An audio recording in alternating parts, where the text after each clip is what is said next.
I'm Rambling Steve Gardner, and I'm so delighted to have this opportunity to talk to you a little bit about Mississippi and myself.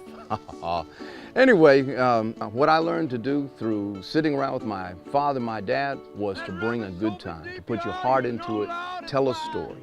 For the most part, growing up in the South, people sit around. My family's a group of habitual liars, and if you couldn't keep up with them, you were going to have to tote the heavy water. So you had to be able to tell a story. That was most important. And the music, whatever you played, that was your way of telling a story. And that's sort of how I got my start, trying to be a part of that. You know, the South has all kinds of music. When I grew up, my uncle, he loved Hank Williams and everybody that came before Hank Williams. Now, as a young fella, I thought I had gotten enough of Hank Williams. But after I grew up, my goodness alive, I dove in the deep water and realized, you know, the things that I was missing in the story.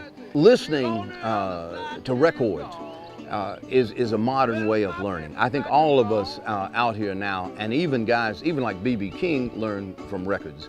I had the opportunity to open some shows for a musician by the name of Kelly Joe Phelps. Had a chance to play some shows with Corey Harris and Alvin Hart.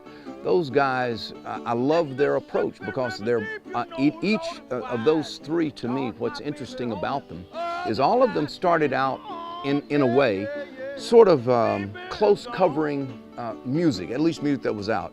And then as they turned the corner, each went in a separate direction to find themselves.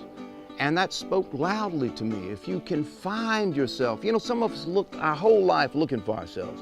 But I would say music is one of the best doors to open to find yourself. And so those guys kind of inspire me.